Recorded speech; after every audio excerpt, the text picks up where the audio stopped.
Hey guys, Ken Smith Fishing. So this is part 3 of the Used Boat Buyer's Guide, 2024 Used Boat Buyer's Guide. We're going to put some of my theories to test today, or maybe we're not going to put them to test. We're going to apply them and see how they apply. Before we go there, I hope everybody had a Merry Christmas. I asked for 2 things. One thing I truly thought I would never be able to get in my lifetime, and that was a World Series winning champion Texas Ranger baseball cap. So that was pretty awesome. The other thing was a one-of-a-kind in the whole wide world. As many of you know, I grew up in Little Rock, Arkansas. I've always been a Razorback fan. And as long as I can remember, well, we've been rebuilding. Our football team's going to be great next year. We got a new coach. We got a new quarterback. We got a new defensive coordinator. We rehired Bobby Petrino. My gosh. But I told Sarah, I said, I wanted a Arkansas Razorbacks. We won the national championship in 1963. So my shirt says rebuilding since 1964. That is a one-of-a-kind t-shirt my wife made for me. Those were the only 2 things I wanted. So had a great Christmas. Hope you guys did too. Both the boys said at different times, this is the best Christmas ever, which one's 2 and one's 4. So not a lot of comparisons, but they got every Paw Patrol toy in the world and they had a great time. So, all right. So where we left off was sort of valuing things on boats. And you're going to see how we're going to apply that in a minute. We left off with jack plates, or lithium batteries, actually. So the next thing would be power poles, Raptors, Talons. And by the way, I'm sure Hollis is going to pop in here in his pajamas here in a minute. I'm home. Sarah's running some errands. So if you remember our stats, about 88% of all boats, used boats, have them. So, these are easy 3,000, can be more than 4,000 bucks according to what all you do with them. But they're pretty bulletproof. It's a pretty simple system. They don't break down a bunch. So I would say for a used set, I would assign at least a $2,500 value. So if one boat has them and the other boat doesn't, it's a 1, 3, 5-year-old boat, I'd assign $2,500 worth of value to the boat, more value to the boat with the power poles than without the power poles. I just realized I skipped over stealth or power pole charging systems. Now, this is something that you still see a lot of. A lot of guys who have gone to lithiums, and Jones, the guys at Jones said this to me, generally you come out best with a lithium battery using the lithium battery maker's charger because it knows the algorithm to charge those batteries. But the stealth or power pole charging systems, or whatever other ones you want to find, that actually charge your batteries when the big motor's running, those are pretty nifty, and they do work on pretty much most lithium setups. I really would like to have one. So I think if I was looking at a used boat that had one of those, I would have still assigned a pretty good value to that, maybe 750 bucks. So that's where we are there. Now, again, revisiting that new versus used sort of average price, we've already talked about this. So I wanted to take that and apply it in a real world situation and see what we looked at. So, and by the way, this is just sort of a summary of that, right? So motor hours, pretty hard to assign value, but we kind of know what the averages are. Hull warranty, again, pretty hard to assign value to, but in my opinion, being able to get a lifetime warranty out of a Bass Cat is pretty valuable. If you're looking at a 1-year-old versus a 3-year-old boat, most everybody else has a 10-year warranty from time of original purchase for subsequent owners. So you start having some value to me, and I think probably $300, $400, $500 a year value per year. One boat has whole warranty over the other. Motor warranty seems real simple to me. I think it's about $500 a year. If one motor has a 3-year warranty and the other motor has a 5-year warranty, I think that's $1,000 difference in those boats. We've already done an example of this, but used electronics, I think 60-70% of the new value above that sort of average value that we established on the package boats, which were 2 Helix 9s at about $1,100 a piece. And then you add to that whatever the premium is. If you have 4 units, I would add the additional value of those other 2 units and upcharge. And if you had 4 12-inches, I would add the difference between the Helix and the 2 12s. So let me try to do that again. So one boat has 2 units, they're so package boats, 2 Helix 11s, Helix 9, excuse me. Another boat has 4 units. I would take the value of the 4 units, whatever it is, let's just call it $10,000. Subtract the $2,200 of the Helix standard and take 65% of the difference would be the way I would look at if I were looking at averages on a boat, but you're going to see how I did it in a minute on an actual comparison. Forward facing sonar, so many boats have it. I think it's kind of standard about, and again, almost dollar for dollar, $1,500. Hydraulic jack plate, dollar for dollar, $1,000. Lithiums, I said 1,000 here, but I really think it's probably closer to $2,000, and you'll see kind of how I valued it in here in a minute. Power pole or stealth charge system, something that charges your batteries when the big motor's running besides your cranking battery, $750, and then at least $2,500 for power poles versus a boat that doesn't have them. So this is looking at the new versus the used 2023s we looked at back in the first one. And what we said here was 54% of the new boats had a hydraulic jack plate, while 83% of the used boats. And if you remember, the used boats were actually priced a little bit higher on average than the new boats were.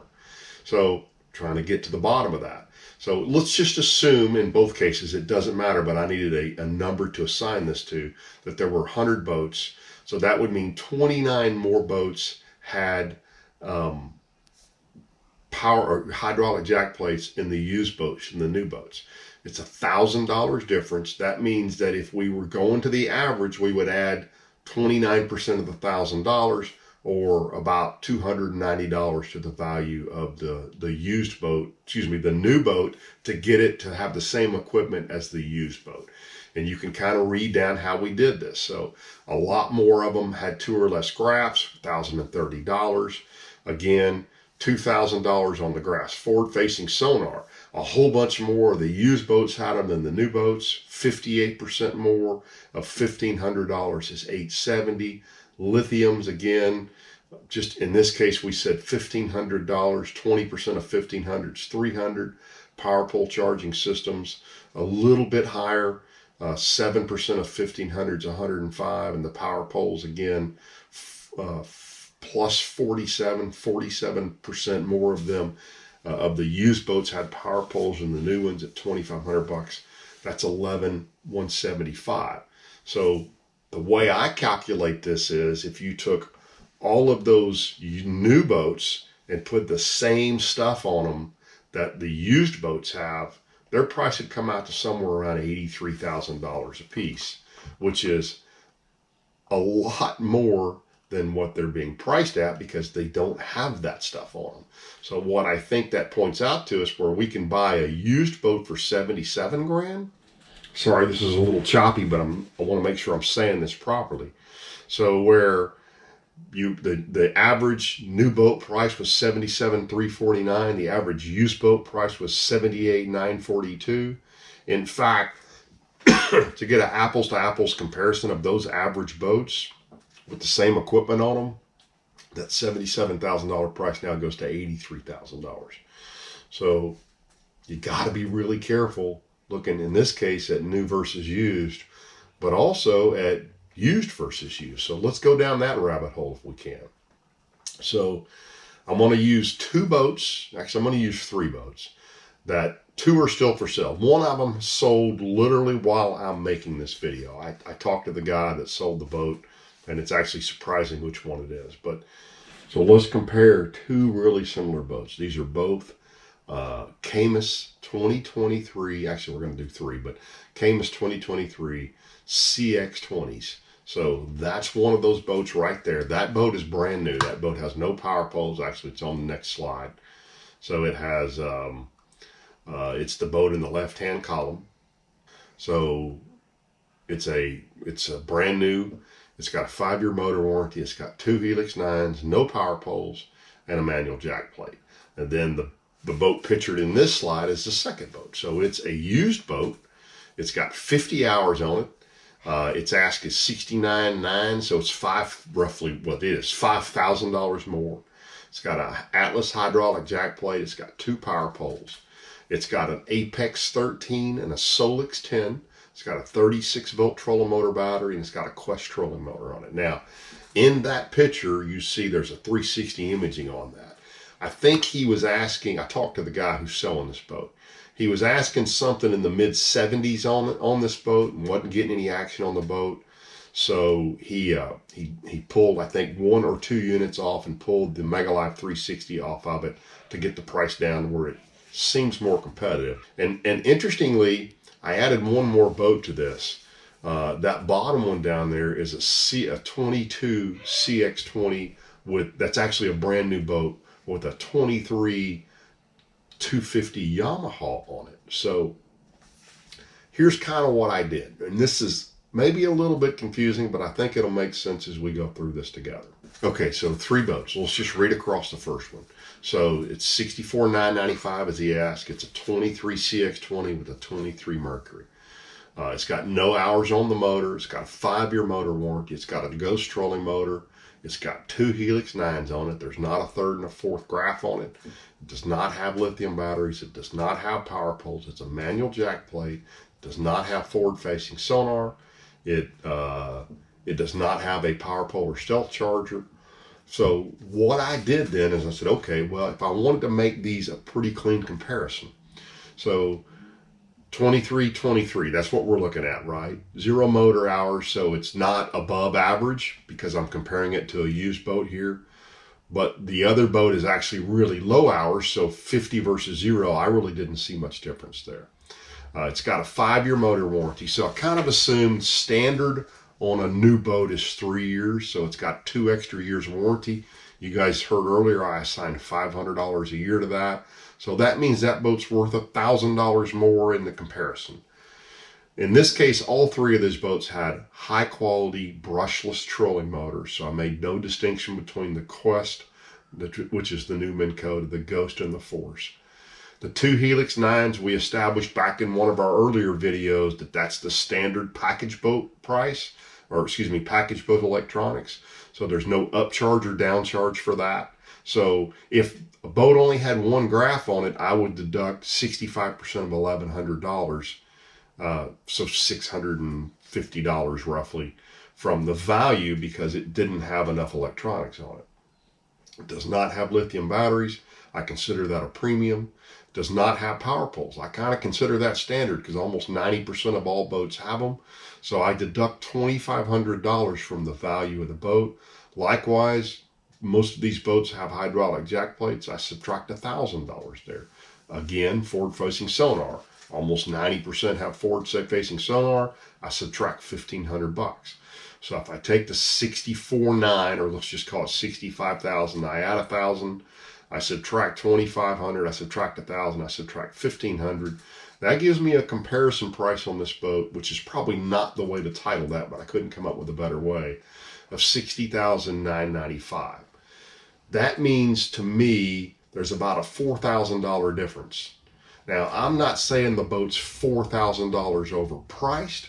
I'm just trying to get some kind of a measuring board to measure it against other boats with other options and other prices, okay? So follow me for a second. The second boat is a 23. It's got 50 hours on it. It's a used boat. The ask on it is basically $70,000, $69,998. It's only got 2 years of warranty on it, which is a year short of what I think is the average. So I subtract $500.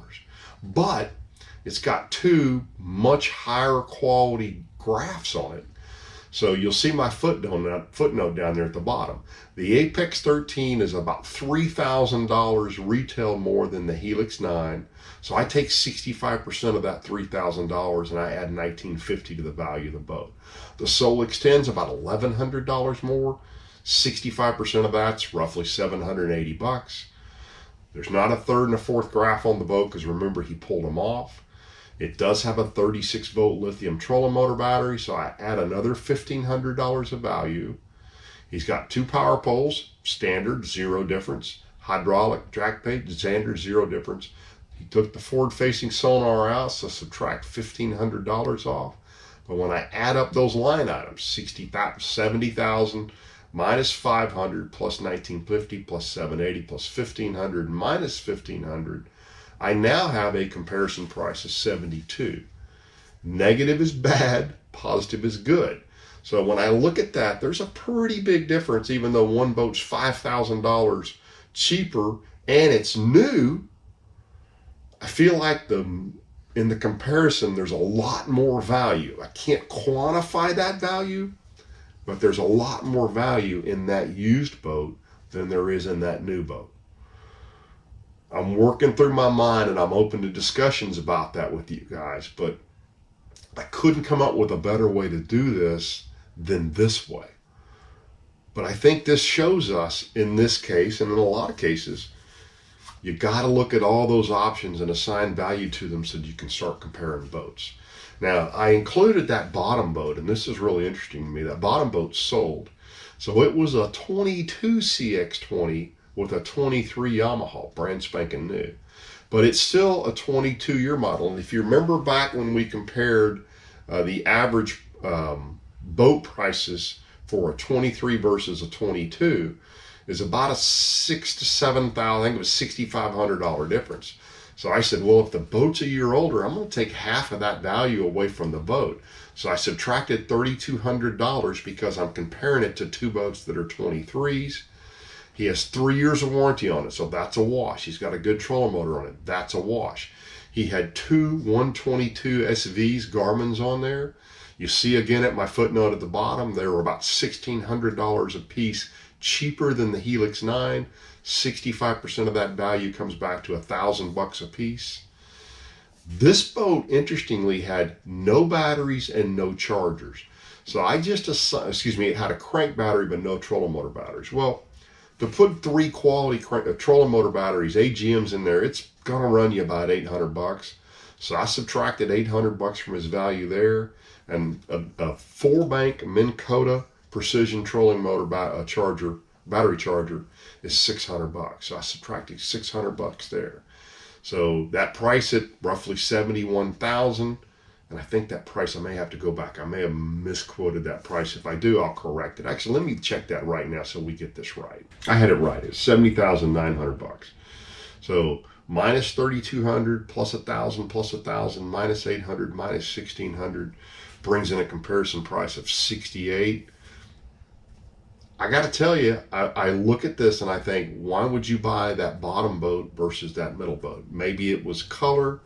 Maybe it was the guy maybe he didn't know about it. Maybe he wanted a Yamaha more than he wanted a Mercury. But in my comparison, there's better value in that middle boat than there is in that bottom boat. And I think you guys see where I'm driving with this. You got to look at all these options. You got to assign some value. And I think you can probably find some pretty good boat deals out there right now. So that's where I'm at right now. When we come back with part 4, which will be Thursday or Friday, whenever I can get to it, we're going to look at the older boats, because I really want to see if that $6,000 drop continues from a 23 to a 22 to a 21 to a 20 to a 19. We're going to look at that, and then we're going to start diving into which boats look like they hold their value better, which makers and boat models hold their value better as they get older. I think that's probably what's going to wrap this video series, but I'm interested to look through that and also just kind of dig through my data again and see if there's anything I'm missing. I really appreciate all the feedback you guys have given me on this video series. It's been really fun to do so far. And oh, you know what? Last thing, and this was interesting to me. I mentioned this in an earlier video. Caymas cash. So most all these bass boat makers have contingency money for tournament fishermen. And it's interesting to me here, and you would have to weigh this. There's some weight to this. So if you are a winner of a tournament, a platinum level tournament, I think Caymas, as I remember, has 3 levels of tournaments: platinum, gold, and bronze. If you win a platinum level tournament with 60 or more boats in it, and you are the original owner of a boat within 3 years of the original purchase date, you can catch $7,500 of Caymas cash. If you're the subsequent owner but still in that 3-year period, that drops to $500. That's a big difference. But what's really strange to me is the highest finisher money for them. So if you don't win, but you finish second, fifth, 10th, whatever the highest finisher is in that tournament, is $2,500 for first-time owners and subsequent owners, as long as it's within 3 years of the original purchase date. So most of us are really happy with a win at a big tournament circuit level a year, or even every other year. It's been 4 years since I've won at a high level. I hadn't got to fish that much, but you got to, I mean, 500 to 7,500 is a big difference. So I would want to be adding that to my calculation here. And again, that's going to be according to what you're going to fish and what you feel your odds of winning, and whether you can get a little bit better deal on a used boat or a much better deal on a used boat than a new boat, which in this particular case, I think you can. I would much prefer buying that 23 with all the options on it for $69,000 than trying to buy that new boat for $65,000. Excuse me, 70 versus 65, and then having to add all that additional stuff to it. So there you go. Hope you enjoyed that, and I'll be back on Thursday with that with part 4 of this. Thanks, guys.